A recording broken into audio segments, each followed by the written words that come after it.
about the new occupiers? Does he say, they bought us justice, they bought us equality, they bought us freedom, they bought us dignity? Or does he say that they bought us more humiliation? In our own land, we are now regarded as the enemy.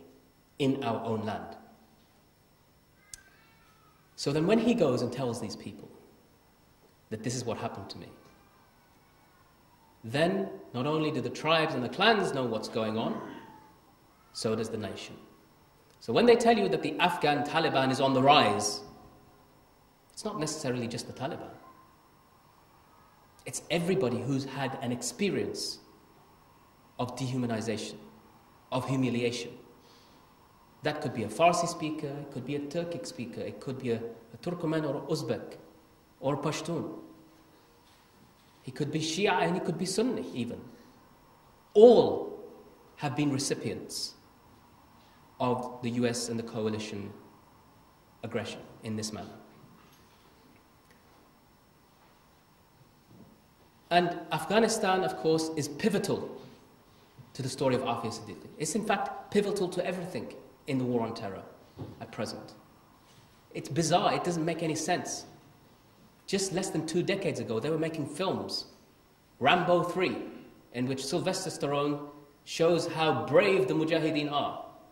He makes an entire film about their bravery. One of the most popular American actors there is.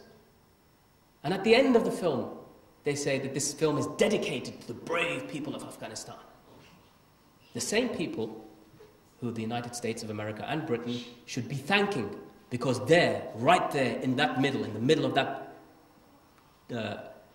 drenched, sun-drenched country, the back of the Soviet bear was broken, and with it, communism, as we knew it. America's greatest threat was gone. And let me just remind you, brothers and sisters, America was terrified from communism. There were so many times nearly a World War III. The Cuban Missile Crisis is 1961. Missiles with nuclear warheads were stationed, ironically, off the coast of Cuba, and we nearly went to World War over that. So America was terrified of the Soviets, and they supported the Mujahideen in Afghanistan. So should they be occupying them again? Is that the thanks they get? What's pivotal, as I said, Afghanistan, why does it keep coming back to this place? Why does everybody fight over this country? For goodness sake, the British fought there 3 times. The Soviets, the communist Tsarist Empire, the Tsarist Empire of Russia wanted to gain control. Before that, the Mughals. Before that, Genghis Khan. Before that, Alexander the Great. What is it about this place? I'll tell you what it's about this place. They don't like an occupier. Everybody wants to occupy them, but they don't like an occupier. They will fight, and that's what's continuing to happen. That may be why some people went over to help their brothers over there at the time. That may be why people are trying to help in whatever way they can, even now. And it becomes a place that is so controversial. So controversial that, in fact, as I said, before they began the prisons of Abu Ghraib, which depicted to us some of the most humiliating things that we've ever seen on our television screens. The pictures that were taken in Afghanistan have yet to become public. Just because they haven't seen them doesn't mean they don't exist. And that's why I said some of this stuff you can leave to your imagination. Now, it's not my intention here to anger people to the point that they want to do something illegal or silly. But my point is to impassion you enough to understand that, as I began with, that this hubb al-dunya and karahiyat al-maut that you have and that we have needs to be vanquished in our own hearts so that we are ready to stand up. We have many examples of many communities that we've seen amongst ourselves, and we've often closed our eyes to them. We now, my brothers and sisters, are in the line of fire. We now are under the microscope. We now are the ones being watched. Take a look across the North Sea and you'll see Northern Ireland. You'll see what happened there when there was an occupation, when there was a war, when there was fighting, when there was killing, when there was terrorism, all sorts of things happen. But there's one marked difference. Communities stood together like a rock. Still do to this day, even though they've reached peace, even though the British government negotiated with the very people they said they would never negotiate with, i.e. terrorists. The communities stand together, they are firm. They are like one solid block. And that is how Muslims need to be. That is how you all need to be. And I can say this much, that as things have gone and advanced, and through my involvement with cage prisoners and other organizations, I've seen clearly that in the issue of the rights of Muslims and human rights, we've become stronger because we've been hit harder than, say, places like Australia, America, Canada, and so forth. I speak to relatives of people detained there without charge or trial, who cry, who say that the Muslim community do nothing for us. It's as if we're not Muslims. It's as if they have made takfir of us, as if they've pronounced us out the fold of Islam and we are excommunicated. And what was our crime? To be related to somebody suspected of terrorism. Not charged with or convicted of, but suspected of. And I tell you that the Irish community stood with their prisoners even when they were convicted. Okay, it's different. There were different goals and there were different factors involved. But they recognized that if you want to isolate some people, as we're being told, isolate them, and say that they are not part of our community, then what will happen to them? More animosity, more hatred, and then more silly things. The issue of Afia Siddiqui, I said to you before, brothers and sisters, is so paramount because she is not only our sister, she is somebody who's in distress, somebody that has been clearly tortured, somebody that was held, we believe, in Bagram for several years. And let me just give you a snapshot of Bagram, which I don't often talk about. I often talk about hearing the sounds of a woman screaming. I say that all the time.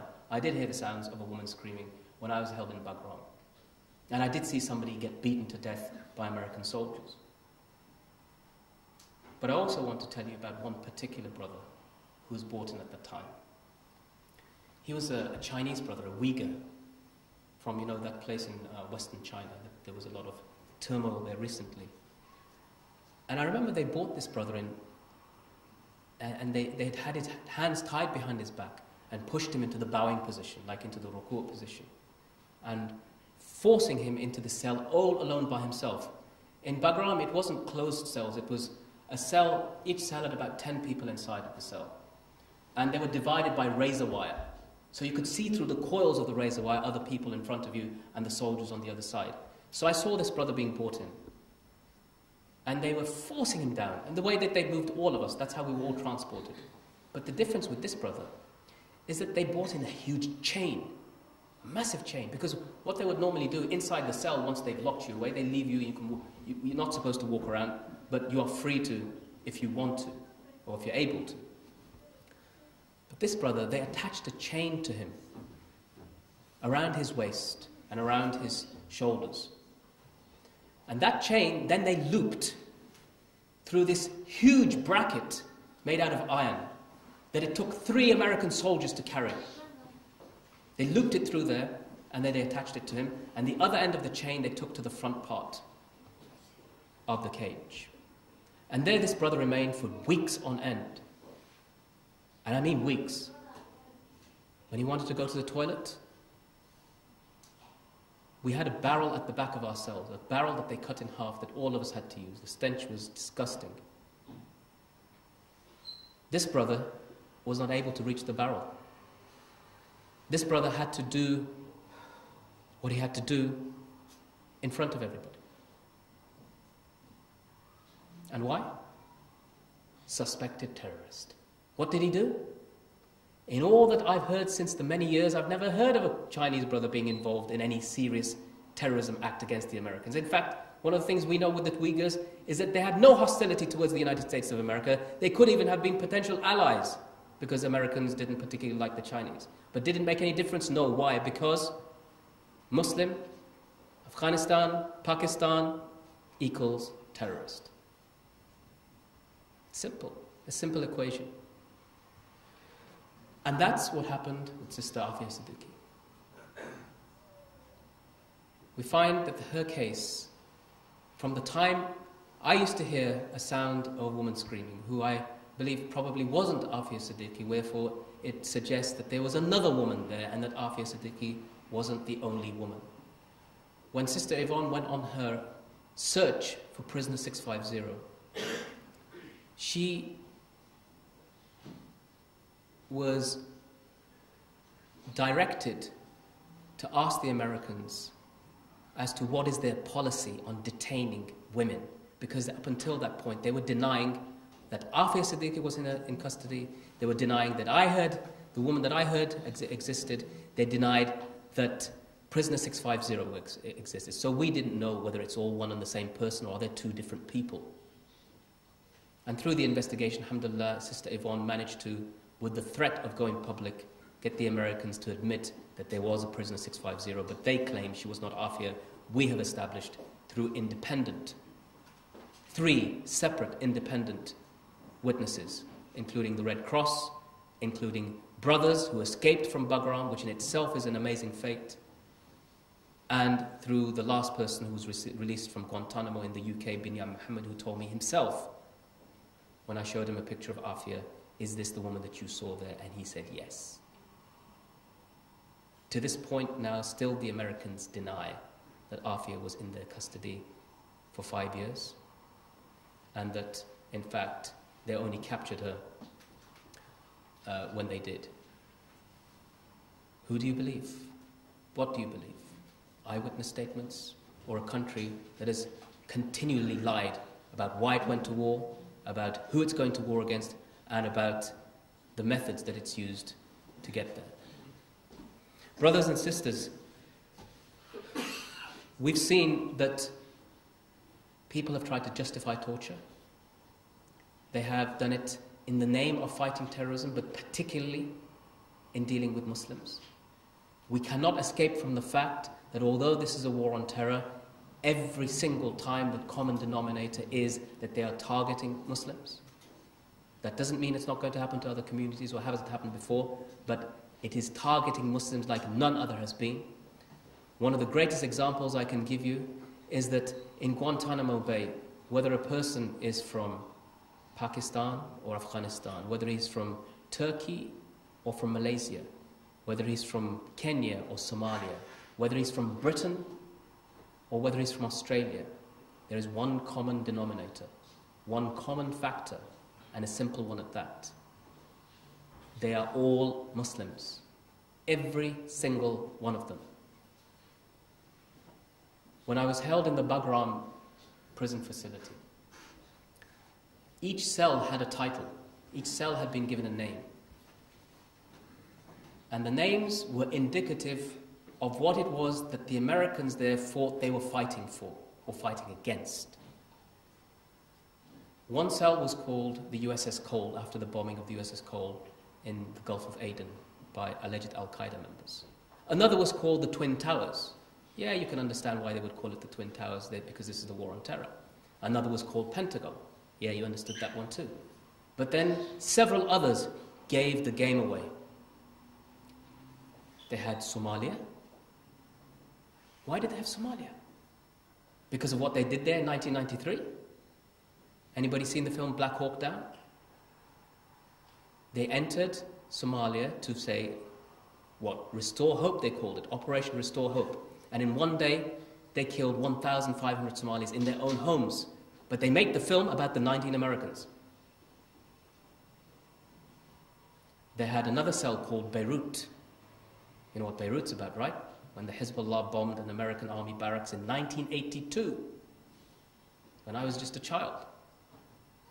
But nonetheless, that's something we're responsible for. Then they had another cell called Libya. Why Libya? What have we got to do with Libya? Libya's Colonel Gaddafi oppresses the practicing Muslims. Why him? Why? Because the Americans had a problem with that too, and they bombed Libya in the 80s. The common denominator, no matter how distant you may be, no matter how different you may be, the common denominator was that everybody there was Muslim.